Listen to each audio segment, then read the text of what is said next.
मन ही सब कुछ है। The mind is everything. हम जो कुछ भी हैं वह हमारे विचारों का परिणाम है। हमारा अस्तित्व हमारे विचारों पर टिका है और हमारे विचारों से ही बना है।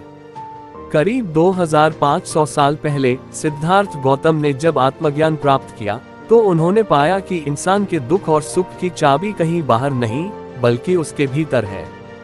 उन्होंने धम्मपद की पहली ही पंक्ति में कहा, मनुपुबंगमा धम्मा, यानी मन सभी अवस्थाओं का अगुवा है। आज के इस वीडियो में हम गहराई से समझेंगे कि बुद्ध ने ऐसा क्यों कहा कि मन ही सब कुछ है, कैसे आपका एक विचार आपके पूरे संसार को रचता है और कैसे मन को समझकर आप जीवन की हर जंग जीत सकते हैं। धम्मपद का दर्शन, बीज और पहिया। बुद्ध ने मन की शक्ति को समझाने के लिए दो बहुत ही सटीक उदाहरण दिए हैं। दुख का पहिया। बुद्ध कहते हैं कि यदि कोई व्यक्ति अशुद्ध मन से क्रोध, ईर्ष्या या लालच के साथ बोलता है या काम करता है तो दुख उसके पीछे वैसे ही लग जाता है जैसे बैलगाड़ी का पहिया बैल के पैरों के पीछे चलता है। सुख की छाया।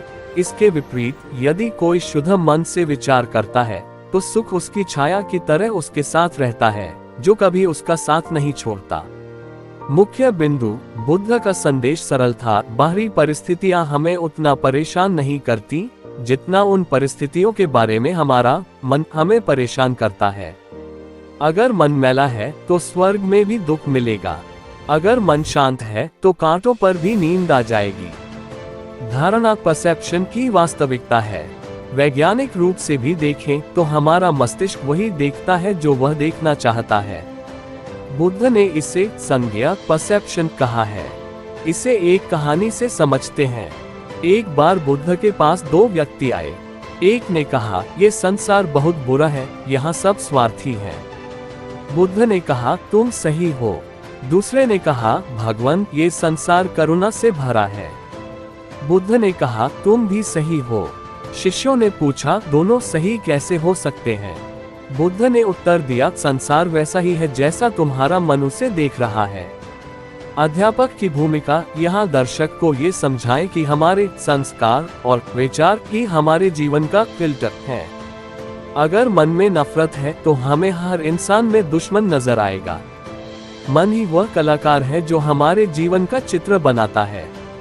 मन की चंचलता और नियंत्रण। बुद्ध ने मन की तुलना एक मरकट बंदर से की है जो एक डाल से दूसरी डाल पर कूदता रहता है।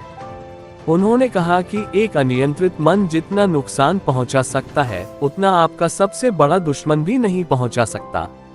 लेकिन उन्होंने ये भी कहा कि एक अनुशासित और प्रशिक्षित मन जितना लाभ पहुंचा सकता है उतना आपके माता पिता या कोई भी प्रियजन नहीं पहुंचा सकता। अभ्यास। यहाँ हम विपश्यना या आनापान सती का संक्षिप्त जिक्र कर सकते हैं। मन को वश में करने का अर्थ उसे दबाना नहीं बल्कि उसे देखना, ऑब्जर्व है। जब हम मन के विचारों को केवल देखने लगते हैं तो उनकी शक्ति कम होने लगती है। आधुनिक संदर्भ में बुद्ध की सीख। आज की 21वीं सदी में बुद्ध की यह बात सबसे ज्यादा प्रासंगिक है।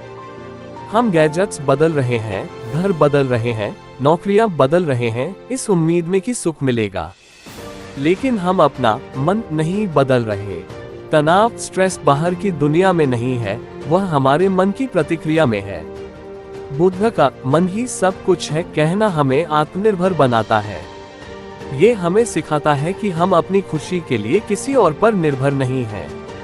यदि हम अपने विचारों को बदल लें तो हमारा पूरा ब्रह्मांड बदल जाएगा। निष्कर्ष और संदेश। तो बुद्ध ने ऐसा क्यों कहा? क्योंकि मन ही वह केंद्र है जहां से कर्म पैदा होते हैं। कर्म से भाग्य बनता है और भाग्य से जीवन। आज से ही एक छोटा सा अभ्यास शुरू करें। जब भी क्रोध आए या उदासी महसूस हो, खुद से कहें, यह मेरा मन है, यह मैं नहीं हूँ। अपने मन के मालिक बने, गुलाम नहीं, क्योंकि अंततः जैसा आप सोचते हैं वैसे ही आप बन जाते हैं। समापन संदेश। भवतु सब मंगलम, सभी का मंगल हो।